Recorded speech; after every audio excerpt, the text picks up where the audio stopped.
बाबा साहेब भीमराव अम्बेडकर ने कहा था, शिक्षित बनो, संगठित रहो, संघर्ष करो।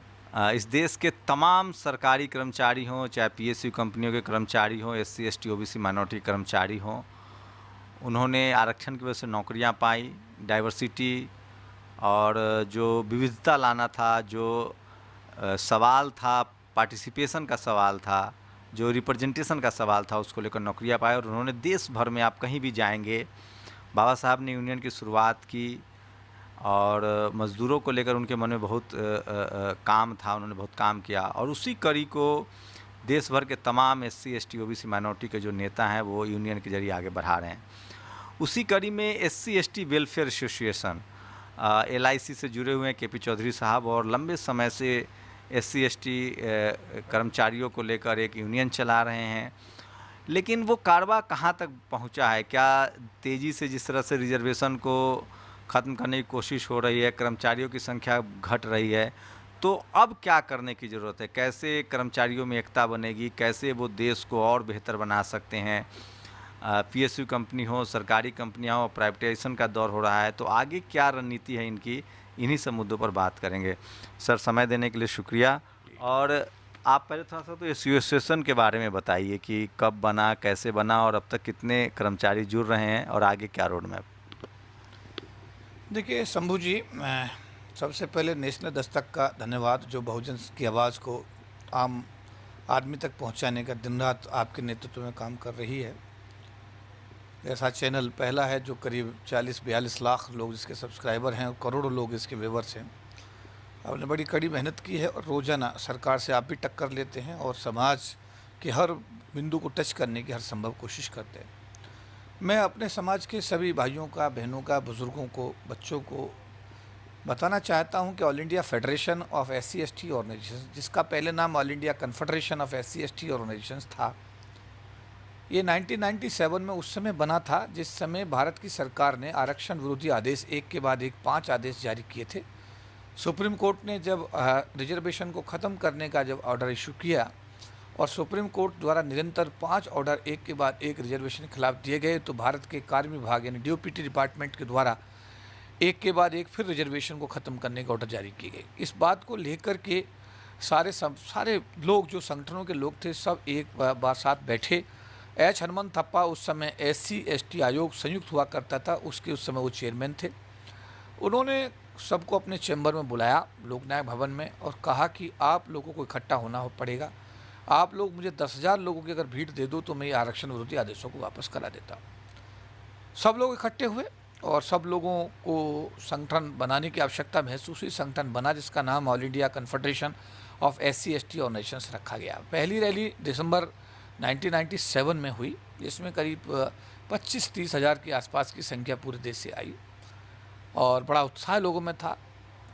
और उस समय और आज के समय में शंभू जी एक फ़र्क ये भी है कि उस समय जो लोग अब 55 साल के, 60 साल के, 50 साल के हो गए हैं, वो उस समय 1997 में वो कोई 25 साल का था, कोई 30 साल का था, कोई शरीर में बीमारी नहीं थी, परिवार की कोई ज़्यादा जिम्मेदारी नहीं थी।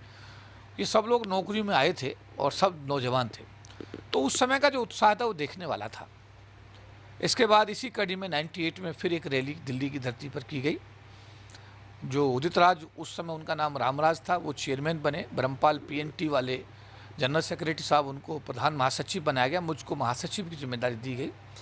और हम लोगों ने 98 में दूसरी रैली की, उसमें भी 50-60 हज़ार काफ़ी बड़ी संख्या पूरे देश से आई। 1999 में फिर हम लोगों ने तत्कालीन राष्ट्रपति KR नारायण साहब से मुलाकात हुई, प्रधानमंत्री अटल बिहारी वाजपेयी से कई मुलाकातें हुई। वर्तमान में जो राष्ट्रपति हैं रामनाथ कोविंद साहब, उस समय राज्यसभा के सांसद थे, वो हमारे डेलीगेशन को लीड करते थे। हम लोग मिलते थे राष्ट्रपति से, प्रधानमंत्री से, अपने समाज की समस्याएं रखते थे। 3 दिन लोकसभा भी 1999 में अप्रैल में 3 दिन लोकसभा भी बंद रहा। इवन प्रधानमंत्री अटल बिहारी वाजपेयी को हमारे सांसदों ने बोलने नहीं दिया और सरकार को निर्णय लेना पड़ा। संविधान में 3 संशोधन हुए, 81, 82 और 85वां। तो ये जो संशोधन हुए हम आरक्षण को बचाने में कामयाब, इसका श्रेय मैं समाज के एक खास हर व्यक्ति को इसलिए देना चाहता हूँ कि अगर इतना बड़ा आंदोलन खड़ा ना हुआ होता, लाखों लोग दिल्ली की धरती पर रैलियों के माध्यम से ना आए होते, उस समय के राष्ट्रपति KR नारायण साहब का सहयोग हमको ना मिला होता, उस समय के प्रधानमंत्री अटल बिहारी वाजपेयी का उस समय एक लिबरल एटीट्यूड ना रहा होता, तो शायद हम आरक्षण विरोधी आदेशों को वापस कराने में हो सकता है कि कामयाब नहीं हो पाते। लेकिन हम लोग समाज के सहयोग से, राष्ट्रपति जी के सहयोग से, अटल बिहारी वाजपेयी तत्कालीन प्रधानमंत्री के लिबरल एटीट्यूड के कारण, और हमारे जो सांसद उस समय थे उनका भी बहुत बड़ा सहयोग हमको रहा। 3 दिन संसद बंद करना बहुत बड़ी बात होती है। हाँ, आज तो 1 मिनट के लिए कोई संसद बंद करने की बात नहीं सोचता है। लेकिन इसके बाद में जैसे ही आंदोलन बढ़ा, 2000 में रैली हुई, उसमें लाखों लोग दिल्ली की धरती पर आए। और जैसा होता है कि नेता का दिमाग हमेशा ख़राब होता है। जो हमारा चेयरमैन थे मिस्टर उदित राज, उन्होंने फिर इमीडिएट पॉलिटिकल पार्टी का गठन कर लिया, इंडियन जस्टिस पार्टी बना ली। अपने आप को वो अपने ही दिमाग में बहुत बड़ा आदमी समझने लगे, अपने साथियों का वो तिरस्कार करने लगे, सब कास्ट की बात करने लगे। तो इससे क्या है कि जो संगठन इतना मजबूत बना, वो धीरे धीरे संगठन बिखरना शुरू हो गया। और जैसे ही उन्होंने इंडियन जस्टिस पार्टी बनाई, उसके बाद तो ये है कि संगठन मतलब एक किस्म से बिखर ही गया। उसके बाद बहुत सारी चीज़ें होती रहीं। हम लोगों ने भी समाज के लोगों से, हम लोग क्योंकि हम सरकार की नौकरी में थे और उन्होंने नौकरी छोड़ दी थी, तो हम जो लोग सरकार की नौकरी में निरंतरता में कार्य कर रहे थे, हम सब लोग बैठे, चर्चा हुई, बातचीत हुई कि भाई ये तो। फिर उसके बाद में आपने देखा कि उनका बीजेपी में लोकसभा में वो सांसद भी बन गए। तो ये तय हुआ कि एक संगठन दो लोग एक संगठन को यूज़ कर रहे हैं, क्योंकि उदित राज जी भी उसके नाम से रैली करते रहे, हम लोग भी परिसंघ के माध्यम से रैली करते रहे। तो फिर तय हुआ कि इस नाम में परिवर्तन किया जाए, और इस नाम में विधिवत रूप से परिवर्तन करके इसका नाम ऑल इंडिया फेडरेशन, कन्फेडरेशन की बजाय all India federation SC/ST organisations किया गया। इसमें बहुत सारे लोग चेयरमैन बने। उदित राज के बाद में सोमनाथ हंस भारतीय रेल के से थे, वो चेयरमैन बने। उसके बाद में फिर DC कपिल विद्युत बोर्ड के से थे, वो चेयरमैन बने। उसके बाद में फिर CPWD से BS भारती जी चेयरमैन बने। उसके बाद इंडियन रेल के अशोक कुमार चेयरमैन बने। उसके बाद फिर पुणे इंजीनियर BS भारती को चेयरमैन बनाया गया, और मुझको निरंतरता में ये प्रधान महासचिव की जिम्मेदारी लगातार दी जाती रही है। तो मेरा ये कहना है कि आज हमारे साथ में जो विभाग जुड़े, उनमें CPWD भी हमारे साथ है, भारतीय रेल भी हमारे साथ है, हमारे साथ विद्युत बोर्ड फेडरेशन भी हमारे साथ है, सारे देश के बैंकों का संगठन हमारे साथ है। बहुत सारे, मतलब यह है कि संगठन पूरे देश में जो काम कर रहे हैं, उनमें काफ़ी अच्छी संख्या में संगठन हमारे साथ है। जो नए हमारे सरकारी कर्मचारी आ रहे हैं, उनको जोड़ने के लिए कोई कैंपेन चला रहे हैं आप लोग? वो जुड़ना चाहे तो कैसे संपर्क करें? देखिए, इसमें हमने अभी पिछले दिनों इसमें एक शुरुआत की है कि क्योंकि अब ऑनलाइन का ज़माना है, तो ऑनलाइन पर हमने जो फेडरेशन के साथ संगठन अगर जुड़ना चाहते हैं तो उनका 12,000 रुपये पर ईयर का एक एफिलिएशन फॉर्म और फ़ी का एक व्यवस्था की गई है। और इंडिविजुअल अगर फेडरेशन के साथ जुड़ना चाहता है तो उसका फॉर्म भी हमारी वेबसाइट पर मौजूद है। वो आदमी फॉर्म भर सकता है, और 100 रुपये प्रति माह का उसके लिए रखा गया है। क्या है सर वेबसाइट का एड्रेस बताइए? वेबसाइट WWORG, जैसे मतलब हमारा जो ऑर्गेनाइजेशन का नाम है ना, तो WWORG पर जा कर के क्लिक करेंगे तो हमारा फेडरेशन का सारा डिटेल खुलेगी। आप वहाँ से फॉर्म लोड कर सकते हैं, और लोड करके WWORG SC/ST फेडरेशन, तो उसमें यह है कि आप अपना फॉर्म वहाँ पर लोड कर सकते हैं, लोड करके भेज सकते हैं, और आप ऑनलाइन ही आप अपना जो है सब्सक्रिप्शन 100 रुपये प्रति माह जमा कर सकते हैं। और मैं समाज के लोगों से ये कहना चाहूँगा कि हम सब लोगों के इकट्ठा होने में ही हमारी सदगति है। बिखराव हमारे लिए अभिशाप बनकर के आया है। 2 अप्रैल 2018 जब हम लोग इकट्ठे हुए, हमारा आम और ख़ास सब लोग इकट्ठे होकर के हम सड़कों पर आए, तो आपको याद होगा SC/ST एट्रोसिटी एक्ट, जिसको सुप्रीम कोर्ट के एक जज ने ख़त्म कर दिया था, सरकार को संविधान में संशोधन करके उसको वापस लेना पड़ा। वो समाज की ताकत थी, समाज के ताकत के सामने सरकार को झुकना पड़ा। और आने वाले समय में मैं समाज के लोगों को अपील करना चाहता हूँ कि देखिए, आप 40 लाख लोग सरकार की नौकरी में आए थे बाबा साहब अम्बेडकर के दिए आरक्षण से, आज 8 लाख लोग रह गए।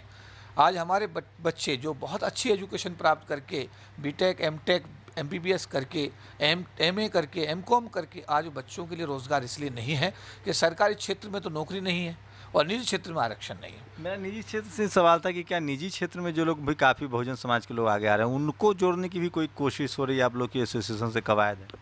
देखिए, फेडरेशन का काम तो ये है कि दिन और रात समाज के लोगों के जुड़ना, समाज के लोगों से मिलना, समाज के लोगों को जोड़ना, जोड़कर उनकी ताकत बनाना, ताकत के माध्यम से सरकार पर दबाव बनाना, सरकार से समाज के हकों को हासिल करने की कोशिश करना। ये वर्ष 1997 से काम चल रहा है, समझे बात? तो ये तो है कि आप तो कह रहे हैं कि जो प्राइवेट सेक्टर में काम कर रहे हैं, बहुत सारे लोग हैं, बहुत सारे डिपार्टमेंट, लेकिन उनका क्या है कि ट्रेस करना हम लोगों के लिए बड़ा असंभव हो जाता है। कारण ये है कि बहुत सारे लोग जाति छिपा करके प्राइवेट क्षेत्र में 90% से ज़्यादा लोग जाति छिपा करके नौकरी करते हैं।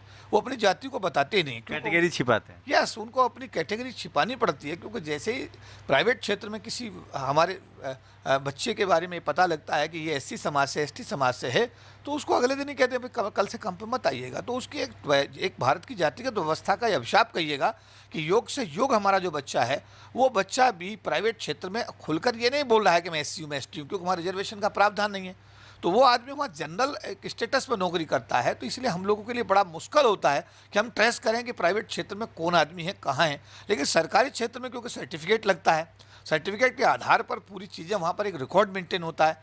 तो और उस साथ साथ सरकारी क्षेत्रों में सभी एससी एसटी अधिकारी कर्मचारियों ने अपने संगठन भी बनाए हुए हैं। तो इसीलिए उन लोगों के साथ मतलब आइडेंटिफाई करना, उनके साथ मिलना, उनको जोड़ना, उनके साथ जुड़ना एक बहुत ही आसान प्रक्रिया है। लेकिन निजी क्षेत्र के अंदर तो यही पता लगा पाना बड़ा मुश्किल है कि कौन एससी और कौन एसटी है। तो ऐसी स्थिति में उनको जोड़ने का जो आपने कहा, वो बड़ा मतलब एक बहुत ही मतलब कठिन कार्य हो रहा है। अगर खुद कोई ऑनलाइन जुड़ना चाहे तो कोई दिक्कत वो सबका देखिए, मैं कहता हूँ जो इस देश की धरती में पैदा हुआ है, जो एससी एसटी समाज में पैदा हुआ है, जो अपने आप को बुद्धिस्ट जिसने कन्वर्ट भी कर लिया है, सभी लोग ऑनलाइन ये व्यवस्थाएं सारी दी जा रही हैं आप लोगों को। आप इसमें जुड़िए, अपना जुड़ करके अपनी संगठनात्मक ताकत बनाइए। चाहे कोई सरकार की नौकरी में है, चाहे नहीं है, चाहे प्राइवेट क्षेत्र में है, चाहे वो आम है, चाहे कोई भी किसी स्थिति में है, कोई व्यापारी है, कोई आदमी जो भी काम कर रहा है, अगर वो एससी एसटी है तो महासंघ का, क्योंकि महासंघ ये संघों का संघ है, इसको समझ लें। ये सरकारी कर्मचारियों तक सीमित नहीं है, ये सभी, कई लोग कहते हैं कि ये सरकारी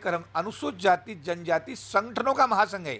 ये कर्मचारियों तक सिर्फ ये इत्तेफाक है कि कर्मचारी इसमें ज़्यादातर लोग कर्मचारी जुड़े हुए हैं क्योंकि वो एक ऑर्गेनाइज सेक्टर है।